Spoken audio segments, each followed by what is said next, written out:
Hey YouTube, what's up? It's your boy, Rudy, the MTB beginner, here to give you guys another little video. Now, if this is your guys' first time here to my channel, thanks for coming. If you get any kind of entertainment value out of this, please consider liking, subscribing, sharing, commenting, all that good stuff. Just getting this thing started. So, what I wanted to talk to you guys today about is a purchase that I had made back in December. I've been riding this bike for quite a while, and it has been doing everything, and I do mean everything, that I could have imagined it doing. Now, I started out, as you guys know, if you're new to the channel, I started out with a hardtail, went from a Specialized Sport Pitch to a Santa Cruz Chameleon, D-build, bottom of the line, built it up, new wheels, new tires, new rims, new hubs, handlebars, new brakes, like dropper seat posts, all that stuff. Fell in love with the bike, still love the bike, still have the bike, still ride the bike all the time. Love it, absolutely love it. But I felt that it was going to be not enough for the things that I like to do. Like, I already knew that I was going to be wanting to go to bike parks after watching the videos and doing like crazy jumps and really fast, flowy, rocky, almost out of control sections. Like, I knew that in the very beginning that I needed a bike that was going to be able to conquer that, but still be small enough or efficient enough to ride my home trails where I'm at, which is not any of that stuff. I mean, the stuff that we have here is very flowy, very groomed, not rocky or rooty much at all. I mean, very, very minimum mild.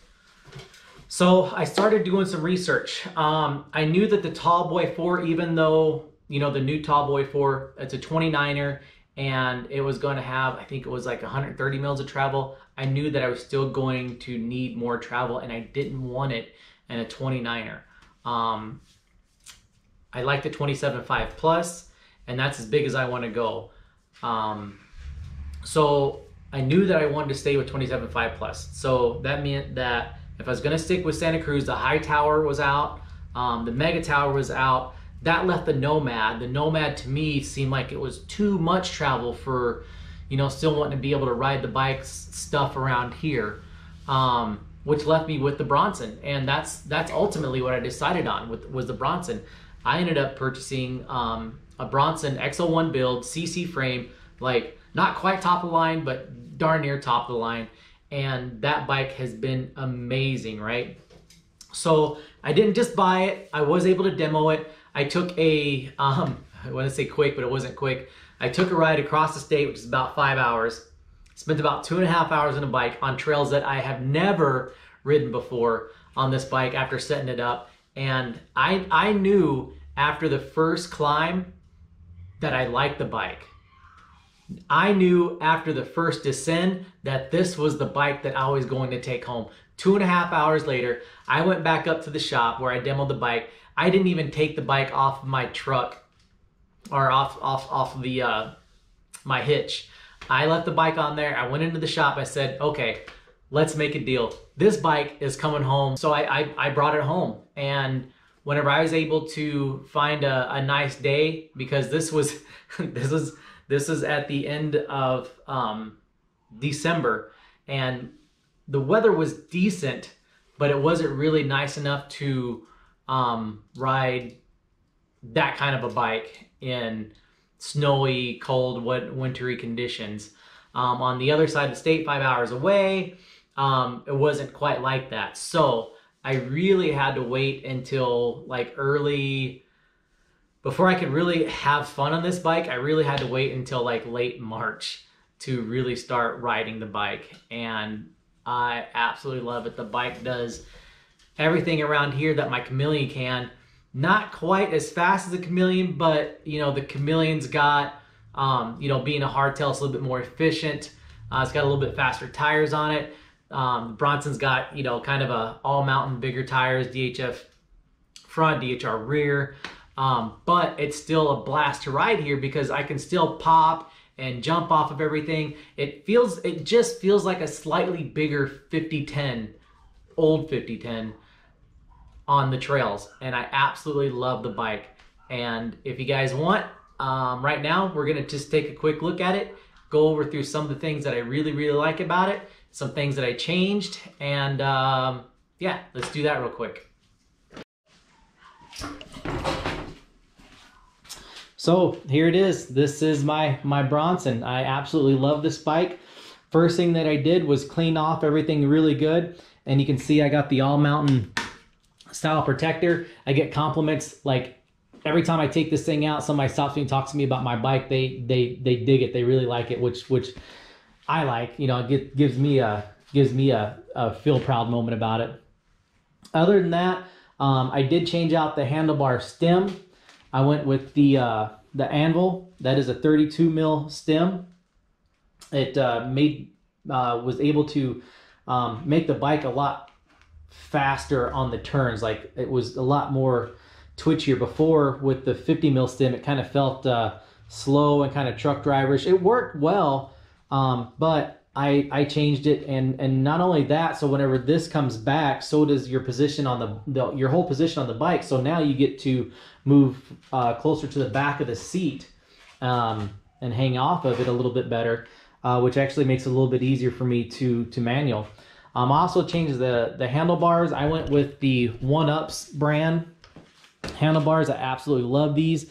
I took the Bronson handlebars that it came with. I'm sorry, the Santa Cruz handlebars that it came with, and I did end up putting those on the Chameleon here. So these are 20 mil rise Santa Cruz brand carbon. These are 35. So not only do you get a 35 mil clamp, but it's a 35 mil raise, and then the stamp, sorry, lost for words here. The stem actually lifts it up another 5 degrees. So actually, in total from where I was at, which actually puts me in a much better climbing position on the bike, is a total of 40 mil raise, and I really actually love the way that bike feels. And so did my buddy that ended up buying a Bronson. Loves the way that my bike feels, so he just ordered a 30 mil stem with a 35 mil handlebars, so he can have pretty much the same setup. Other than that, I did change out the tires. I just recently put these Minion DHF2, I'm sorry, not DHF2, DHF front tires on here, and went up from a 2.5 to a 2.6, and then I went, since I do a lot of my bike riding around here, I went with a little bit faster rolling tire. I went from the DHR2 to the Ardent Race, and that actually makes a lot of difference. It's not as grippy, of course, as the DHR, but it works really, really well. And then what I ended up doing is I bought a new set of rims. I bought the Ibis rims that are in conjunction with the Stans Flow. So there's not much of a lip on these, so there's a lot of distance between the tread and the rim, so it's supposed to help with seating the tire and beating the tire up. And then this front hub is the Ibis branded front hub. I did end up buying a rear 240 hub, and I got the 54 tooth DT Swiss ratchet gear in there, and man, that makes a lot of difference on the climbs too, and being able to ratchet half stroked pedals, that's a big difference. Other than that, the bike is pretty much stock the way that it comes. If you go on Santa Cruz's website and you look up their XO1 build, everything else is stock. I can go through the whole list, but I'm really not going to bore you guys with that.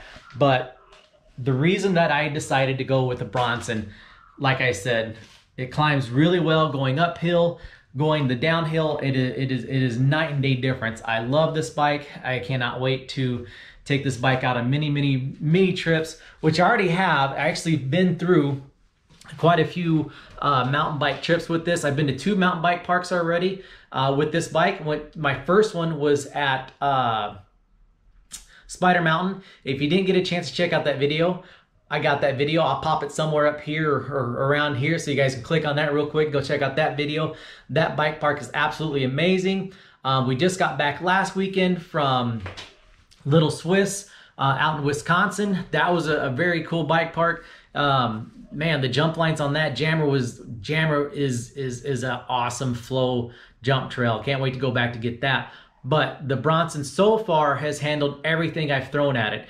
And a little secret, I just got a new component that I'm gonna put on this thing too that's gonna change it up a little bit. And we'll do a little video about that too. But that's pretty much it, guys. I really appreciate it. If you guys stuck around the whole time, please don't forget to like, subscribe, comment, share, all that good stuff below. Thanks for sharing. Thanks for being here. Thanks for watching. Peace out, guys. Go ride your bike.